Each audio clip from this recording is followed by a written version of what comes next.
नमस्कार दोस्तों, स्वागत है आप सभी का आपके अपने YouTube चैनल में। दोस्तों, आज हम लोग बीपीएससी प्राथमिक शिक्षक प्रश्न संख्या 4 देखेंगे। इससे पहले 3 प्रैक्टिस सेट को हम लोग देख चुके हैं। अगर आप लोग नहीं देखे होंगे तो आप लोग प्लेलिस्ट में एक बार जाकर ज़रूर देखिए इसको और बताइए कि आप लोग का कितना मार्क्स आ रहा है, क्योंकि अगस्त में एग्ज़ाम आपका, सितंबर में एग्ज़ाम ज़रूर होगा। ठीक है, तो आप लोग इसको बनाइए और रोज़ दिन 2-2 सेट बनाइए। तो चलिए, जितना आपको मार्केट में सेट मिल रहा है उठाइए और उसको रगड़ दीजिए। ठीक है दोस्तों, तो चलिए आज पहला प्रश्न देखते हैं। पहला प्रश्न आप लोग के सामने है कि व्यायाम मंडल की स्थापना 1896 ईस्वी में पुणे में किसके द्वारा की गई थी। व्यायाम मंडल की स्थापना 1896 ईस्वी में पुणे में किसके द्वारा की गई थी। तो ऑप्शन है दामोदर हरि चापेकर, बी.डी. सावरकर, प्रफुल्ल चाकी, बालकृष्ण चापेकर, उपयुक्त में से एक से अधिक। तो व्यायाम मंडल की स्थापना 1896 ईस्वी में चापेकर बंधु यानी दामोदर हरि चापेकर और बालकृष्ण चापेकर के द्वारा किया गया था। ठीक है, तो इनमें से एक से अधिक हो जाएगा। ठीक है, और ये दोनों क्रांतिकारी थे या भारतीय क्रांतिकारी थे जो पुणे में ब्रिटिश प्लेग आयुक्त W.C. रैंड की हत्या में शामिल थे। ठीक है, तो व्यायाम मंडल की स्थापना दोनों भाई दामोदर हरि चापेकर और बालकृष्ण चापेकर, कभी कभी चापेकर बंधुओं के द्वारा भी दे दिया जाता है कि रैंड की हत्या किसने की थी, तो चापेकर बंधुओं के द्वारा। तो ऑप्शन नंबर 1 से ई हो जाएगा, एक से अधिक। अगला प्रश्न देख लेते हैं कि बिहार विद्यापीठ की स्थापना हुई थी। बिहार विद्यापीठ की स्थापना कब हुई थी। तो बिहार विद्यापीठ की स्थापना आपका 6 फरवरी 1921 ईस्वी में हुआ था। 6 फरवरी 1921 ईस्वी को बिहार विद्यापीठ की स्थापना हुई थी। महात्मा गांधी ने मौलाना मजहरूल हक को बिहार विद्यापीठ का पहला कुलपति, ब्रजकिशोर प्रसाद को उप कुलपति और डॉक्टर राजेंद्र प्रसाद को प्राचार्य बनाया था। ठीक है, चलिए अगला प्रश्न है कि 1817 ईस्वी का जो पाइक विद्रोह था निम्न में से किस स्थान पर हुआ था। तो 1817 ईस्वी में जो पाइक विद्रोह था दोस्तों, विद्रोह का एक मतलब आपको कम्युनिटी में एक पोस्ट किया गया है। आप लोग कम्युनिटी में भी जाकर एक जगह भारत में जितना सारा विद्रोह जो हुआ है और विद्रोह के नेतृत्वकर्ता कौन थे उसका आप लोग को स्क्रीनशॉट उसमें डाला गया है, आप लोग उसको देख सकते हैं। तो जो पाइक विद्रोह हुआ था वह उड़ीसा में हुआ था। पाइक विद्रोह उड़ीसा में हुआ था और इसके नेतृत्वकर्ता थे बख्शी जगबंधु थे। ठीक है, चलिए अगला प्रश्न है कि निम्नलिखित में से किसने 1875 ईस्वी में कलकत्ता में इंडियन लीग की स्थापना की थी। तो 1875 में कलकत्ता में इंडियन लीग की स्थापना किसके द्वारा की गई थी। तो इंडियन लीग कलकत्ता में 1875 में शिशिर कुमार घोष के द्वारा किया गया था। शिशिर कुमार घोष के द्वारा इंडियन लीग की शुरुआत की गई थी। ठीक है, और दादा भाई नौरोजी ने ईस्ट इंडिया एसोसिएशन की स्थापना 1866 में किए थे। ईस्ट इंडिया एसोसिएशन की स्थापना 1866 में किए थे। ठीक है, चलिए, और फिरोज मेहता के बारे में तो जानते हैं कि अंग्रेजी समाचार पत्र था बॉम्बे क्रॉनिकल के संस्थापक थे। और सुरेंद्रनाथ बनर्जी तथा आनंद मोहन बोस ने 26 जुलाई 1876 को इंडियन नेशनल एसोसिएशन की स्थापना किए थे। इंडियन नेशनल एसोसिएशन की स्थापना सुरेंद्रनाथ बनर्जी के द्वारा किया गया था और आनंद मोहन बोस साथ में थे। चलिए अगला प्रश्न है कि किस मुगल बादशाह ने इजारा प्रणाली की शुरुआत की। तो इजारा प्रणाली की जो शुरुआत किए थे वह जहांदार शाह के द्वारा कराया गया था और यह इसके शासनकाल में वित्तीय व्यवस्था को सुधार करने के लिए इजारा प्रणाली की शुरुआत की गई थी जहांदार शाह। ठीक है, चलिए अगला प्रश्न है कि पुस्तक 1857 किसके द्वारा लिखी गई है। तो 1857 पुस्तक के लेखक एस.एन. सेन है। कौन है? एस.एन. सेन, जिसका नाम है सुरेंद्रनाथ सेन। सुरेंद्रनाथ सेन के द्वारा 1857 नामक पुस्तक लिखी गई है, जबकि the Indian war of independence BD. Savarkar के, दामोदर सावरकर के द्वारा लिखी गई है। ठीक है, चलिए अगला प्रश्न है कि स्वतंत्रता आंदोलन के दौरान दिल्ली घोषणा पत्र कब जारी किया गया था। स्वतंत्रता आंदोलन के दौरान दिल्ली घोषणा पत्र कब जारी किया गया था। तो इसका जो राइट आंसर हो जाएगा 2 नवंबर 1929 को। तो अकॉर्डिंग टू ऑप्शन कोई 1929 नहीं है, तो इसका राइट आंसर हो जाएगा 2 नवंबर 1929 और ऑप्शन हो जाएगा इनमें से कोई नहीं। ठीक है, चलिए अगला प्रश्न है कि 1916 में भारतीय महिला विश्वविद्यालय की स्थापना किसके द्वारा किया गया था। जो बहुत ही VVI क्वेश्चन है या किसी भी एग्जाम में पूछ सकता है क्वेश्चन। ये नहीं है कि टीचर का है तो टीचर में ही पूछेगा, ये आपका बिहार दरोगा का एग्जाम में पूछ सकता है, पूछा हुआ क्वेश्चन है। बिहार पुलिस में पूछ सकता है, SSC में पूछ सकता है। तो यह भारतीय महिला विश्वविद्यालय की स्थापना डीके कर्वे के द्वारा किया गया था, डीके कर्वे के द्वारा किया गया था। और बाद में यही महिला विश्वविद्यालय जो था महिलाओं के शिक्षा के लिए मील का पत्थर साबित हुआ था। और यह विधवा पुनर्विवाह से भी डीके कर्वे जुड़े हुए थे और यह विधवा पुनर्विवाह संघ के सचिव थे, ठीक है। और इन्होंने ही 1899 में पूना में एक विधवा आश्रम की स्थापना भी की थी डीके कर्वे, ठीक है। चलिए अगला प्रश्न है कि महात्मा गांधी और जवाहरलाल नेहरू की मुलाकात पहली बार कब हुई थी। क्वेश्चन आपसे पूछेगा कि महात्मा गांधी और जवाहरलाल नेहरू की मुलाकात पहली बार कब हुई थी। तो यह पहली बार जो मुलाकात हुई थी यह लखनऊ अधिवेशन जो 1916 में कांग्रेस के नरम दल और गरम दल जो बट गए थे 1907 के अधिवेशन में सूरत में, वहीं जब इनका मिलाप हो रहा था तो लखनऊ अधिवेशन में ये दोनों आदमी की मुलाकात हुई थी। और आपसे ये भी क्वेश्चन पूछ सकता है कि लखनऊ अधिवेशन जो 1916 में हुआ था इसकी अध्यक्षता किसने किया था। तो यह आरसी मजूमदार, अंबिका चरण मजूमदार के द्वारा इसमें अध्यक्षता की गई थी, ठीक है।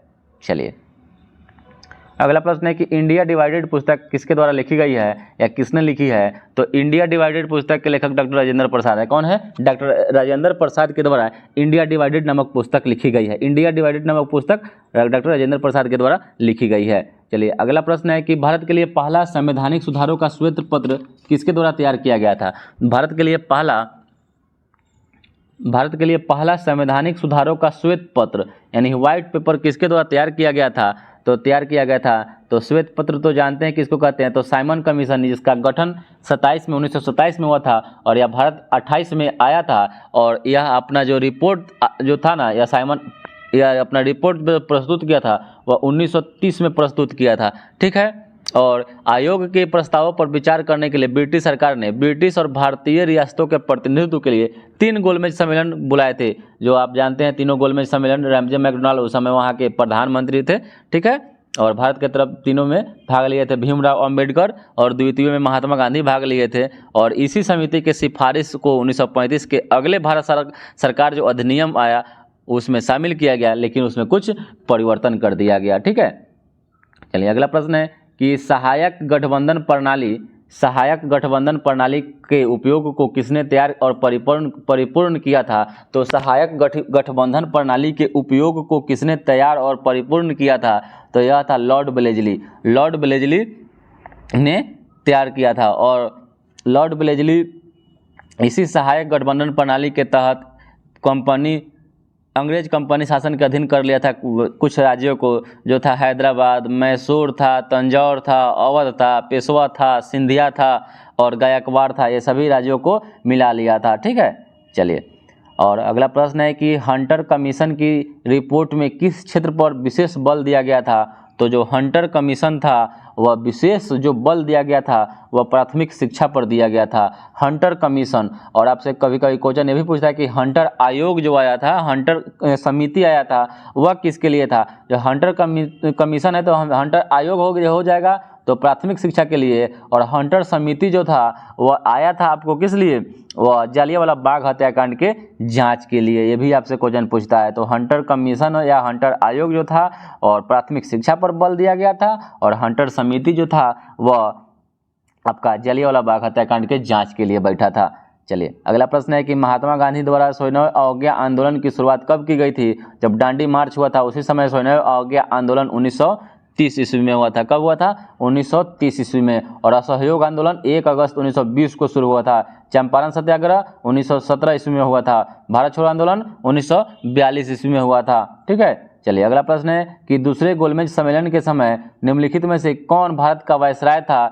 तो जब दूसरा गोलमेज सम्मेलन हो रहा था उस समय जो भारत का वायसराय था वह लॉर्ड वेलिंगटन था। कौन था? लॉर्ड वेलिंगटन, जो 7 सितंबर 1931 से लेकर 1 दिसंबर 1931 तक रहा था, ठीक है। 7 सितंबर से लेकर 1 दिसंबर तक यह भारत का वायसराय रहा था। और उस समय इससे पहले इरविन था और इरविन के बाद लॉर्ड वेलिंगटन भारत का वायसराय बना था, ठीक है। चलिए अगला प्रश्न है निम्नलिखित में से कौन सी घटना पहले हुई थी। तो यह घटना पहले हुई थी तो ऑप्शन आपका 4 है, इसमें आपको जानना चाहिए। जो खिलाफत आंदोलन की जो शुभारंभ हुई थी वह 1917 में हुई थी। ठीक है, 1917 में हुई थी और आंदोलन की शुरुआत, ठीक है, हुआ था 1919 में। ठीक है, और गांधी इरविन समझौता 1931 में शुरू हुआ। ठीक है, और साइमन कमीशन का जो बहिष्कार हुआ था वह 1928 में हुआ था। लखनऊ समझौता 1916 में हुआ था। तो अकॉर्डिंग टू ऑप्शन सबसे पहले कौन हो जाएगा, तो लखनऊ समझौता आपका राइट आंसर हो जाएगा। चलिए अगला प्रश्न देख लेते हैं कि अस्पृश्यता की बुराई के उन्मूलन के लिए अस्पृश्यता विरोधी लीग की स्थापना किसने की थी। अस्पृश्यता अनटचेबल जिसको इंग्लिश में बोलते हैं कि बुराई की उन्मूलन के लिए अस्पृश्यता विरोधी लीग की स्थापना किसने की थी, तो यह महात्मा गांधी ने की थी। और अस्पृश्यता का अंत जो है आर्टिकल आपका 17 यानी 17 में है। ठीक है, चलिए अगला प्रश्न है कि भूदान आंदोलन किसके द्वारा शुरू किया गया था। तो भूदान जो आंदोलन था यह विनोबा भावे के द्वारा शुरू किया गया था। किसके द्वारा, विनोबा भावे के द्वारा यह जो आंदोलन शुरू किया गया था। यह तेलंगाना के एक पोचमपल्ली गांव के हरिजनों ने उनसे जीवन यापन के लिए लगभग 80 एकड़ जमीन प्रदान करने का अनुरोध किया था। और यह भूदान जो भूमि का उपहार था आंदोलन की शुरुआत कौन किए थे, विनोबा भावे ने किए थे। ठीक है, चलिए अगला प्रश्न है कि अंग्रेजों के खिलाफ भारतीय नौसेना विद्रोह कब किस वर्ष शुरू हुआ था। तो अंग्रेजों के खिलाफ भारतीय नौसेना विद्रोह जो हुआ था वह आपका 1946 ईस्वी में हुआ था। बहुत ही वीवीआई क्वेश्चन है, यह वीवीआई क्वेश्चन आपका 1946 ईस्वी में अंग्रेजों के खिलाफ भारतीय नौसेना विद्रोह हुआ था। ठीक है, और भारत में नौसेना जो दिवस मनाया जाता है वह 4 दिसंबर को मनाया जाता है, नौसेना दिवस। ठीक है, चलिए, और 8 अक्टूबर को वायुसेना दिवस, 15 जनवरी को थल सेना दिवस मनाया जाता है। अगला प्रश्न है कि निम्नलिखित में से कौन सा कथन असत्य है। तो असत्य आपको जो बताना है, तो असत्य है आपका कि हड़प्पा सभ्यता का सर्वाधिक प्रसिद्ध पूरा स्थल मोहनजोदड़ो था। सही है। हड़प्पा सभ्यता के संबंध में सर्वप्रथम चार्ल्स मेसन द्वारा जानकारी दी गई थी, यह भी सही है। भारतीय उपमहाद्वीप में कृषि का प्राचीनतम साक्षात मेहरगढ़ से प्राप्त हुआ, यह भी सही है। और हड़प्पा सभ्यता के बर्तनों पर केवल काले रंग से चित्रकारी की गई थी, ये बात गलत है। इसमें काले और लाल रंग, ज़्यादा लाल रंग का प्रयोग हुआ था। ठीक है, चलिए, जिसको टेराकोटा कहते थे। अगला प्रश्न है कि किस वेद में वर्ण शब्द का उल्लेख पहली बार मिलता है। वर्ण शब्द जो जानते हैं आपका कि 4 भागों में बांटा गया था। ठीक है, ब्राह्मण, क्षत्रिय, वैश्य और शूद्र। तो यही वर्ण शब्द का उल्लेख पहली बार किस वेद में मिलता है, तो आपका ऋग्वेद में मिलता है। ऋग्वेद सबसे पहला वेद है, सबसे पुराना वेद है। ठीक है, सबसे बाद का वेद अथर्ववेद है। तो वर्ण का जो व्यवस्था है, वर्ण शब्द जो है अब सबसे पहली बार ऋग्वेद में मिलता है। अगला प्रश्न है कि राजधानी को पाटलिपुत्र से वैशाली किसने स्थानांतरित किया था। तो राजधानी को पाटलिपुत्र से स्थानांतरित वैशाली किसने किया था, तो यह किया था शिशुनाग ने किया था। ठीक है, शिशुनाग ने किया था।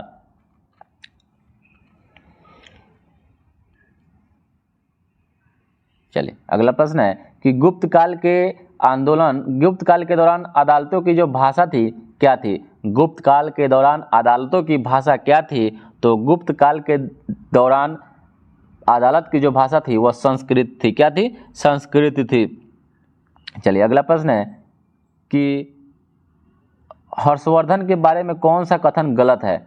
गलत कथन का चयन करना है आपको कि राजा अंतिम न्यायाधीश होता था, इसकी राजधानी कनौज थी, सती प्रथा प्रचलित नहीं थी, दास प्रथा प्रचलित थी। तो इसमें आपको गलत कथन का चयन करना है कि सती प्रथा प्रचलित नहीं थी, तो यह गलत है। ये उसमें उस समय इसके शासनकाल में भी सती प्रथा प्रचलित थी। चलिए अगला प्रश्न है कि सर्वप्रथम मानव जीवाश्म भारत की किस नदी घाटी से प्राप्त हुआ है। तो यह है नर्मदा घाटी से। नर्मदा घाटी से पहली बार आपको मानव के जीवाश्म का साक्ष्य इसी नदी घाटी से मिला है। चलिए अगला प्रश्न देख लेते हैं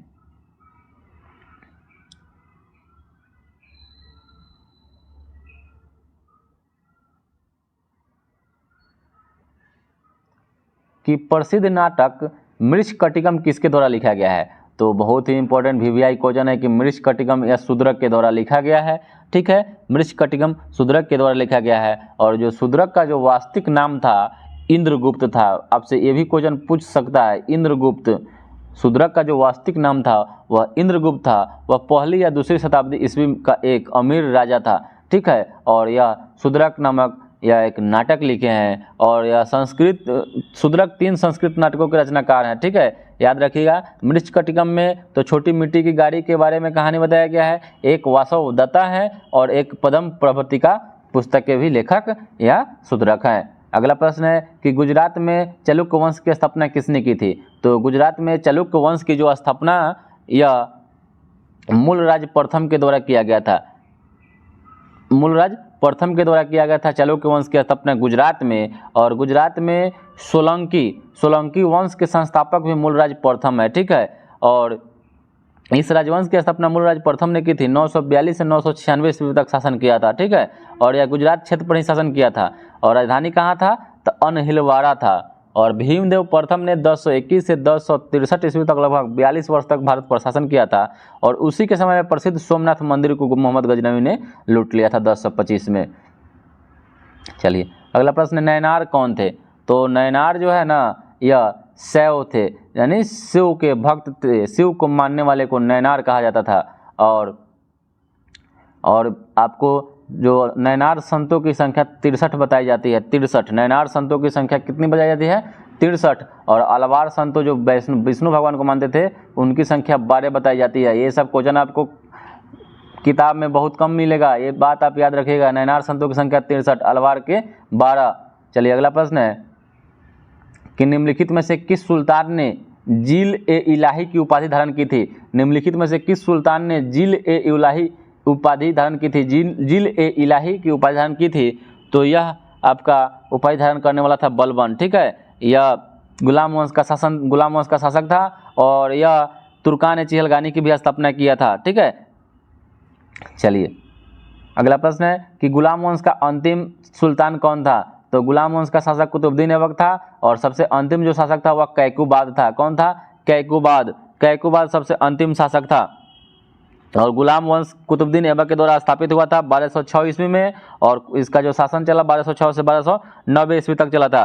यह दिल्ली सल्तनत के रूप में शासन करने वाला पहला राजवंश था, ठीक है। और इस वंश का अंत तब हुआ जब जलालुद्दीन फिरोज खिलजी ने 1290 में अंतिम मामलुक शासक, ठीक है, कैकुबाद को अपदस्थ कर दिया था, क्योंकि उसको लकवा मार गया था, ठीक है। कैकुबाद को लकवा मार गया था। इसके कारण क्या किया था जलालुद्दीन फिरोज खिलजी इसको पद से हटा दिया।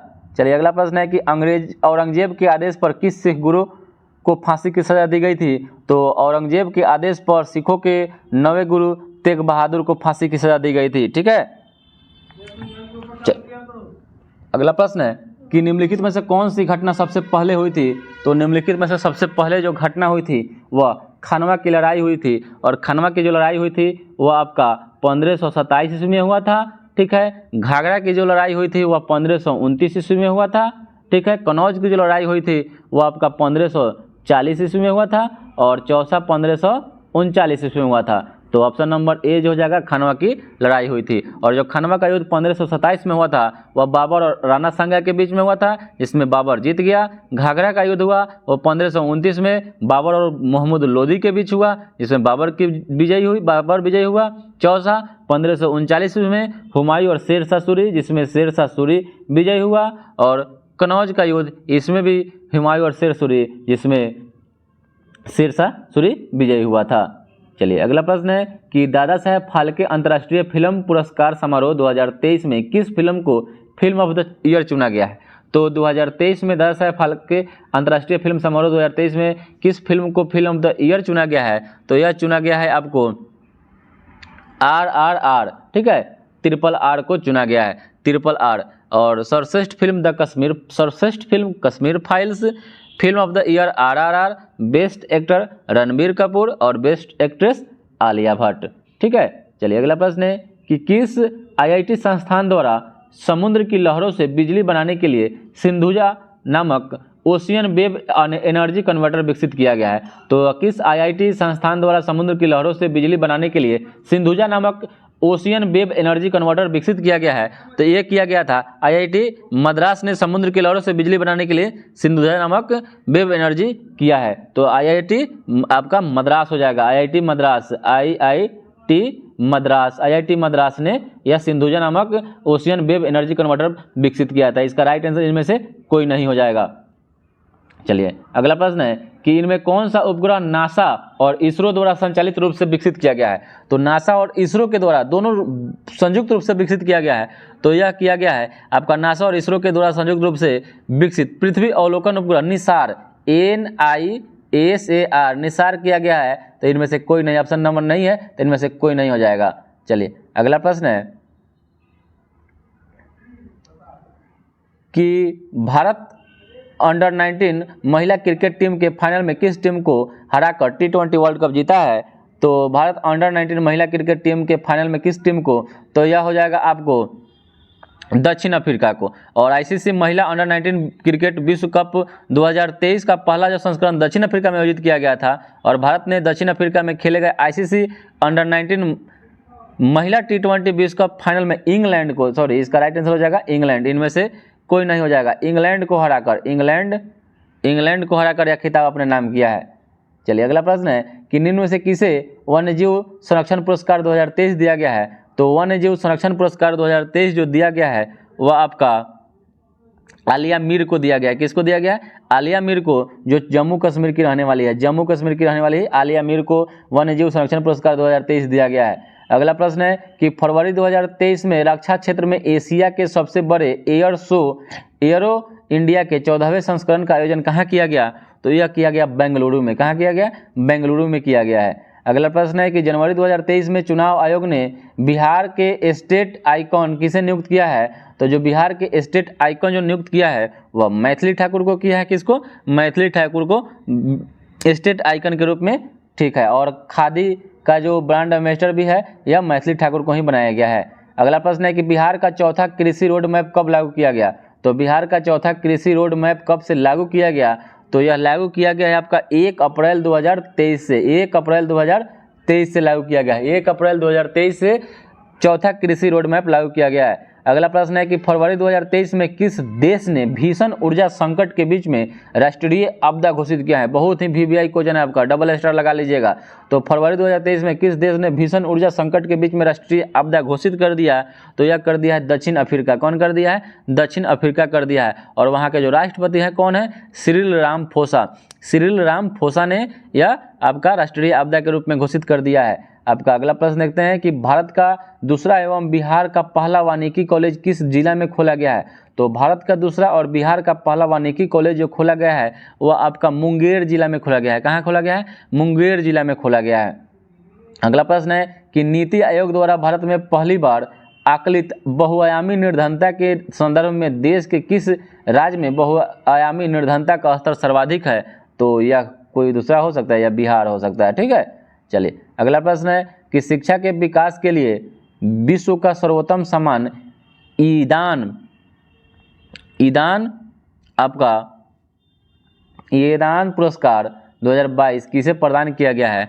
तो यह किया गया है रुक्मिणी बनर्जी को। किसको किया गया है? रुक्मिणी बनर्जी को किया गया है। और यह प्रथम एजुकेशन फाउंडेशन की CEO रुक्मिणी बनर्जी को शिक्षा के क्षेत्र में विशेष योगदान के लिए शिक्षा के क्षेत्र में सर्वाधिक प्रतिष्ठित ईदान पुरस्कार 2022 से सम्मानित किया गया। चलिए अगला प्रश्न देख लेते हैं कि सी इज अ चेंज मेकर योजना निम्नलिखित में से किसके द्वारा शुरू किया गया है। तो यह राष्ट्रीय महिला आयोग के द्वारा शुरू किया गया है। राष्ट्रीय महिला आयोग के द्वारा सी इज अ चेंज मेकर नामक अखिल भारतीय क्षमता निर्माण कार्यक्रम शुरू किया गया है, ठीक है। चलिए अगला प्रश्न है कि तरुण भारत संघ नामक समूह संबंधित है। तो जो तरुण भारत संघ है एक समूह है, किससे संबंधित है। तो यह संबंधित जो है यह पुरानी झीलों को पुनः निर्मित करने के लिए, पुरानी झील को पुनः निर्मित करने के लिए यह तरुण भारत संघ एक समूह बनाया गया है, संगठन बनाया गया है। अगला प्रश्न है कि संयुक्त राष्ट्र खाद्य एवं कृषि संगठन का मुख्यालय कहाँ है। तो ILO का जो मुख्यालय है आपका रोम में है और जो इटली में पड़ता है। और यह आपका ILO का जो स्थापना हुआ था 16 अप्रैल 1945 को हुआ था, 16 अप्रैल 1945 को हुआ था। अगला प्रश्न है कि उत्तरी ध्रुव पर पहुंचने वाला विश्व का पहला व्यक्ति पुरुष में कौन है। तो उत्तरी ध्रुव पर पहुंचने वाला विश्व का जो पहला व्यक्ति है वह रॉबर्ट पियरी है। कौन है? रॉबर्ट पियरी है, ठीक है। रॉबर्ट पियरी कहाँ का है? अमेरिका का है। और जबकि महिला में कौन पहुंची थी? कैरोलिन मिकल्सन उत्तरी ध्रुव पर पहुंचने वाली प्रथम महिला में आपका कैरोलिन मिकलसन और पुरुष में रॉबर्ट पियरी। अगला प्रश्न है, निम्नलिखित में से किस रंग के प्रकाश का पौधे द्वारा तीव्र अवशोषण होता है? तो किस रंग का जो प्रकाश का जो पौधा के द्वारा तीव्र अवशोषण होता है तो वह नीला और लाल हो जाएगा। नीला और लाल रंग के प्रकाश का पौधे द्वारा तीव्र अवशोषण होता है, तीव्र अवशोषण होता है। अगला प्रश्न है कि पौधे की कोशिकाओं में कार्बोहाइड्रेट का संचय किस रूप में होता है? तो पौधे की कोशिकाओं में कार्बोहाइड्रेट का जो संचय होता है वह आपका स्टार्च के रूप में होता है। किस रूप में? स्टार्च के रूप में होता है। अगला प्रश्न है कि हरे पादप में उपस्थित अवर्णीय लवक जिसको ल्यूकोप्लास्ट जो होते हैं इसका कार्य क्या है? तो हरे पादप में अवर्णीय लवक का जो कार्य है वह खाद्य संग्रहण में सहायता करता है। हरे पादप में उपस्थित जो अवर्णीय लवक है यह खाद्य संग्रहण में सहायक करता है, क्योंकि जो अवर्णीय लवक होता है यह पौधे के जड़ में पाया जाता है और वर्णीय लवक होता है यह फूलों और बीज में पाया जाता है और हरित लवक तो पत्तियों में पाया जाता है। ठीक है, तो चलिए आप जान गए कि अवर्णीय लवक जड़ में पाया जाएगा तो उसका काम है खाद्य संग्रहण करना। ठीक है, अगला प्रश्न है कि निम्न में से मूत्राशय में पाई जाने वाली पेशी कौन सा है? तो मूत्राशय में कौन सा पेशी पाई जाती है? तो मूत्राशय में अरेखित पेशी पाई जाती है। और पेशी जो होता है ना, जंतु ऊतक के पेशी ऊतक को 3 भागों में बांटा गया है, अरेखित, रेखित और हृदय पेशी। ठीक है, तो यह तीनों इसका प्रकार है और तीनों में मूत्राशय में कौन पाया जाएगा? तो अरेखित पेशी पाया जाता है। अगला प्रश्न है कि टोकोफेरोल किस विटामिन का रासायनिक नाम है? तो जो टोकोफेरोल है वह आपका विटामिन ई का रासायनिक नाम है। विटामिन ई का रासायनिक नाम टोकोफेरोल है, तो इनमें से कोई नहीं हो जाएगा। ठीक है, और विटामिन सी का एस्कॉर्बिक एसिड है। ठीक है, विटामिन B12 में कोबाल्ट पाया जाता है, इसका साइनोकोबालामिन है। विटामिन के का फिलोक्विनोन है। ठीक है, और विटामिन डी का कैल्सीफेरॉल होता है। तो टोकोफेरोल विटामिन ई का होता है।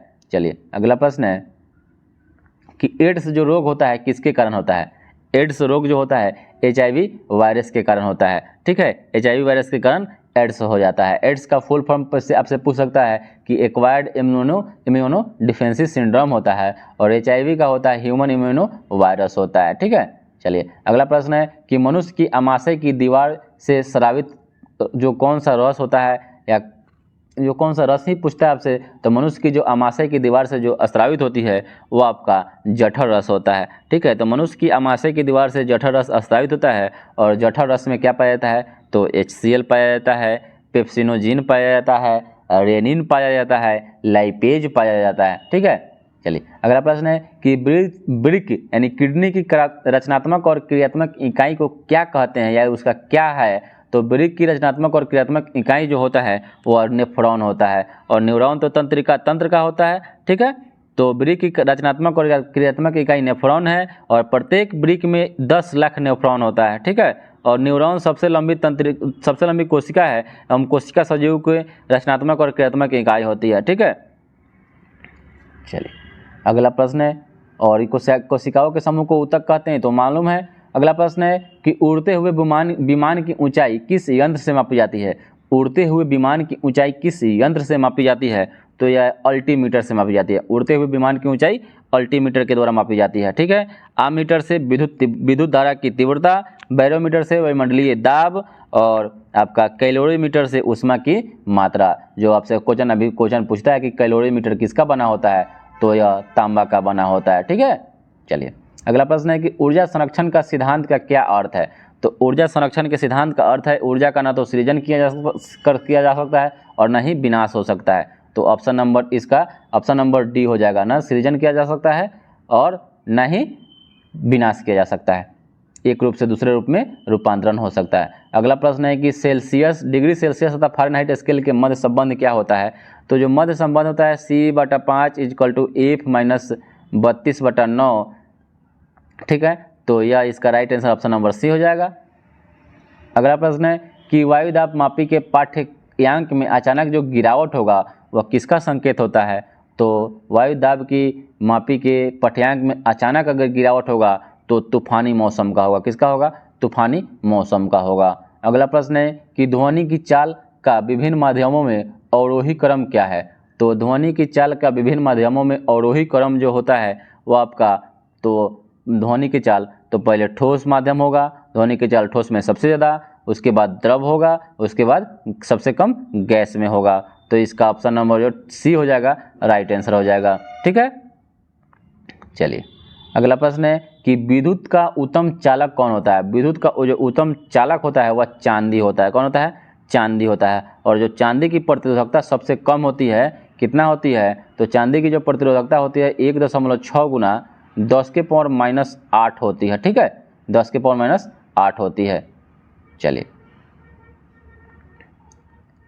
अगला प्रश्न है कि सिल्वेनाइट निम्न में से किसका अयस्क है। सिल्वेनाइट जो है ना किसका अयस्क है? तो सिल्वेनाइट और जो कैल्वेनाइट आपसे क्वेश्चन पूछता है, यह सोना का अयस्क होता है, सोना का या गोल्ड का। सिल्वेनाइट और कैल्वेनाइट यही दोनों होता है। चलिए अगला प्रश्न है रासायनिक रूप से शुष्क बर्फ क्या होता है। तो रासायनिक रूप से जो शुष्क बर्फ होता है वह ठोस कार्बन डाइऑक्साइड होता है। ठोस कार्बन डाइऑक्साइड को शुष्क बर्फ यानी ड्राई आइस के नाम से जानते हैं। और शुष्क बर्फ का जो प्रयोग होता है, इसका प्रयोग कहाँ करेंगे? तो शीतलन एजेंट के रूप में किया जाता है, शीतलन के लिए। ठीक है, अगला प्रश्न है कि किसी तत्व के परमाणु में अधिकतम कक्षों की संख्या, ऑर्बिट की संख्या कितनी होती है।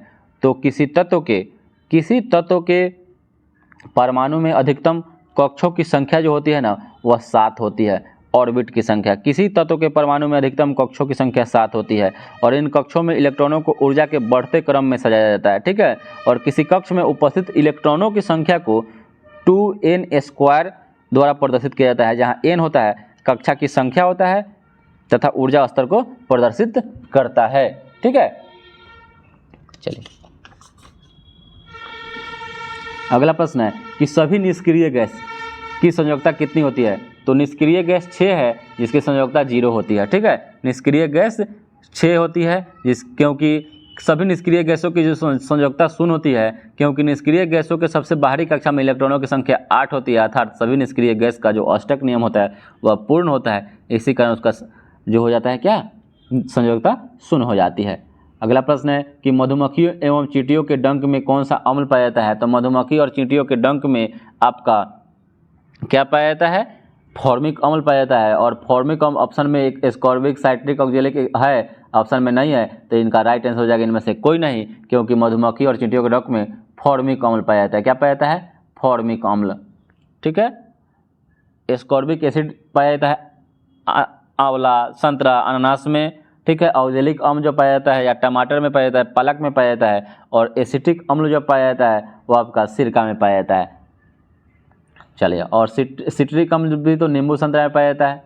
चलिए अगला प्रश्न है कि परम शून्य ताप का जो मान होता है कितना होता है। परम शून्य ताप का मान जो होता है -273 डिग्री सेल्सियस होता है। ठीक है, परम शून्य ताप वह ताप है जिस पर सभी गैसों का आयतन गणितीय रूप से शून्य हो जाता है, लेकिन यह एक काल्पनिक स्थिति होती नहीं है। तो परम शून्य ताप का मान -273 डिग्री सेल्सियस होता है।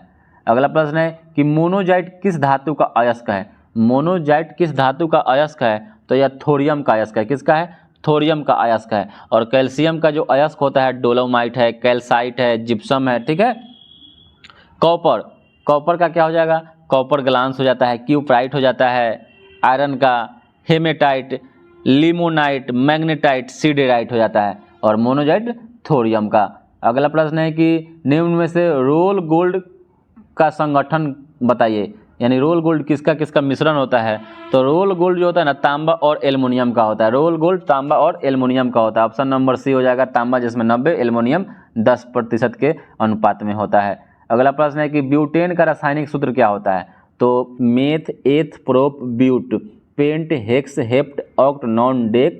ठीक है, तो ब्यूट 4 पर आ रहा है तो ब्यूटेन है। तो एथेन का जो एल्केन समूह का जो फार्मूला होता है CnH2n2 +2 लास्ट में जाता है, तो आपका हो जाएगा 4 दूना 8 और 2 10 हो जाएगा। ठीक है, तो C4H10 हो जाएगा। CnH2n +2 हो जाता है एल्केन समूह का। एल्कीन का 2 घटा देते हैं, एल्काइन में 2 माइनस कर देते हैं, एल्केन में 2 जोड़ देते हैं, एल्कीन में छोड़ देते हैं, और एल्काइन में 2 घटा देते हैं।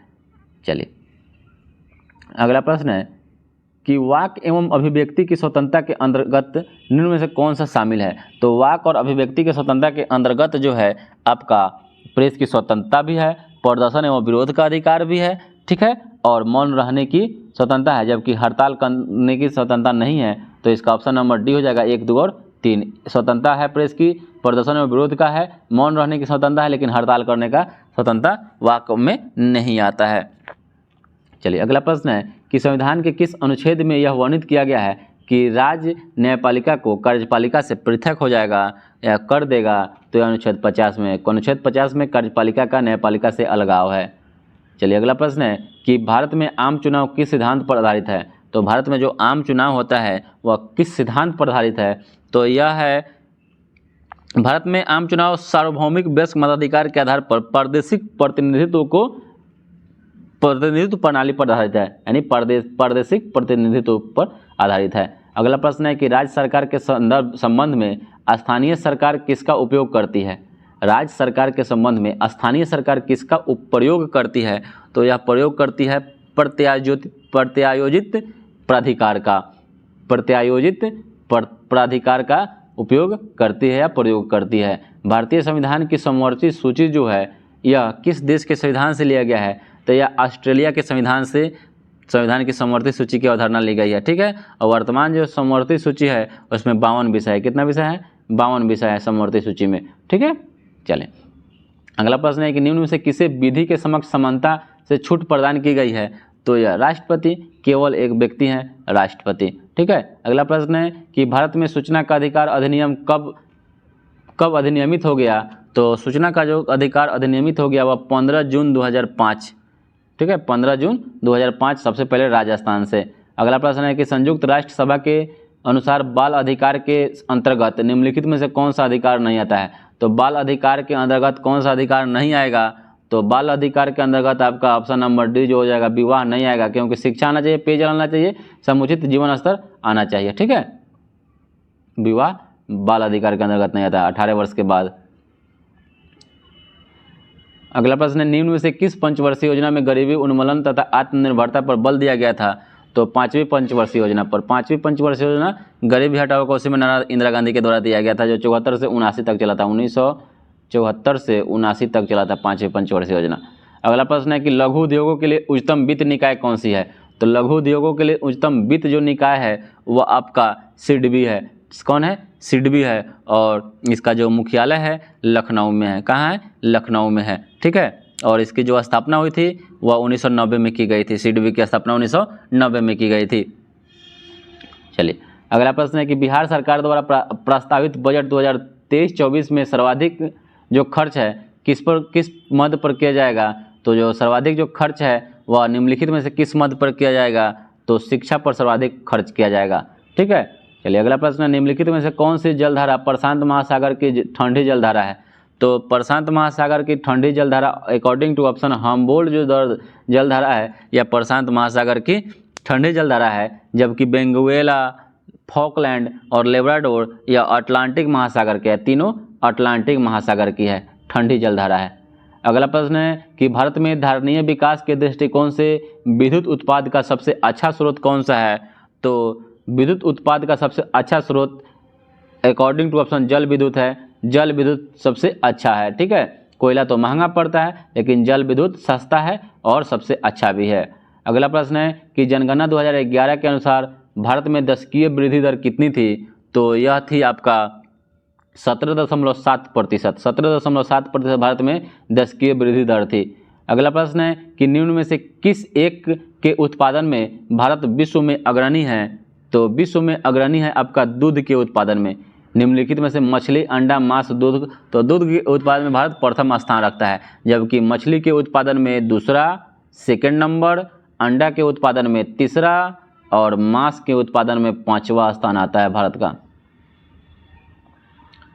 दूध में प्रथम। अगला प्रश्न है इको मार्क क्या होता है? तो इको मार्क जो होता है ना यह आपका पर्यावरण अनुकूल उपभोक्ता उत्पादन को नामपत्रित करने की योजना है, ठीक है। तो इको मार्क उसी को दिया जाता है जो पर्यावरण अनुकूल उपभोक्ता होता है, उत्पादन करता है किसी भी चीज़ का। अगला प्रश्न है कि निम्न में से कौन सी नदी उत्तरी एवं दक्षिणी भारत के बीच पारंपरिक सीमा बनाती है? तो उत्तरी और दक्षिण भारत के बीच जो पारंपरिक सीमा बनाती है वह आपका नर्मदा है, ठीक है। नर्मदा भारत की 5वीं सबसे बड़ी नदी है।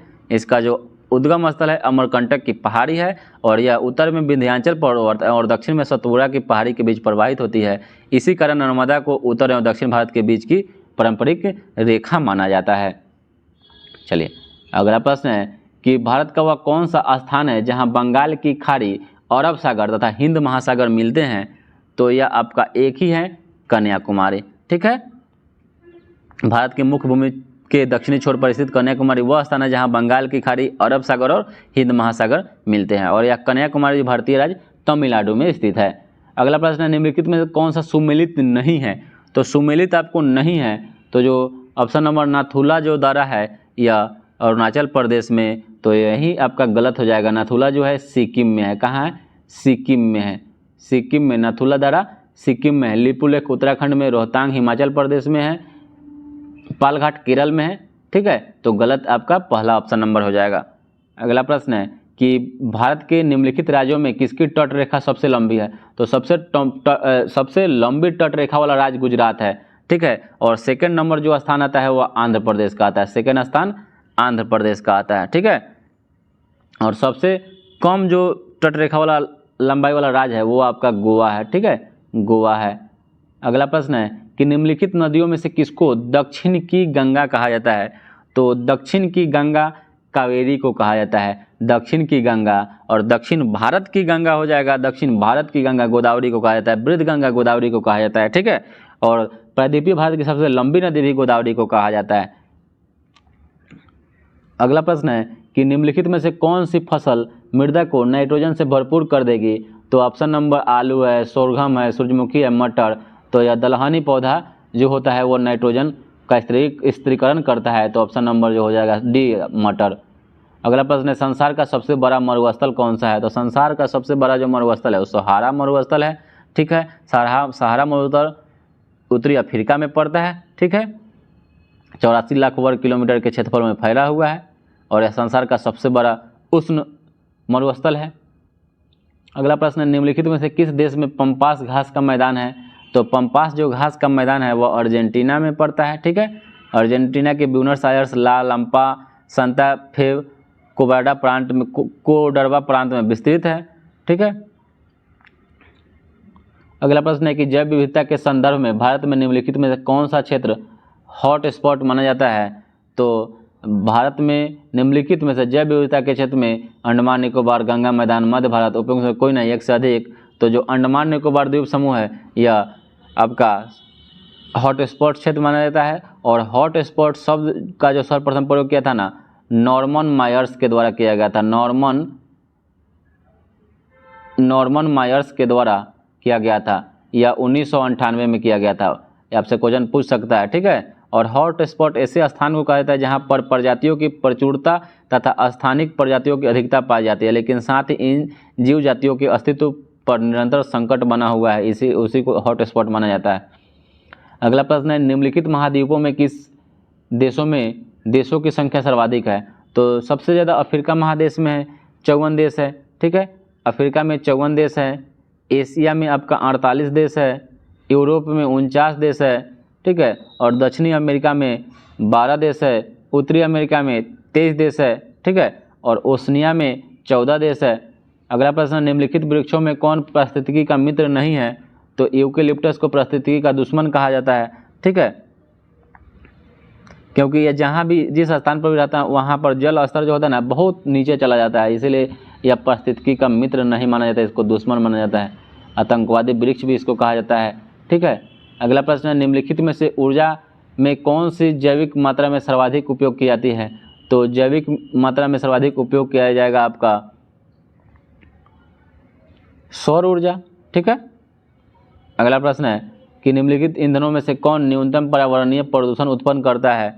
तो यह आपका ऑप्शन है डीजल, कोयला, मिट्टी का तेल, हाइड्रोजन। तो जो हाइड्रोजन है यह सबसे कम पर्यावरणीय प्रदूषण उत्पन्न करेगा। आज के लिए इतना ही। इसके बाद 20 आपका मैथ और रीजनिंग का प्रश्न है, इसको आप लोग सेट टेलीग्राम पर डाल दिए हैं, आप लोग उसको बनाइए, और बनाने के बाद आपसे नहीं बने तो कमेंट करिए, आप लोग को यहाँ पर उसका सॉल्यूशन दे दिया जाएगा। 20 प्रश्नों का रीजनिंग और मैथ है।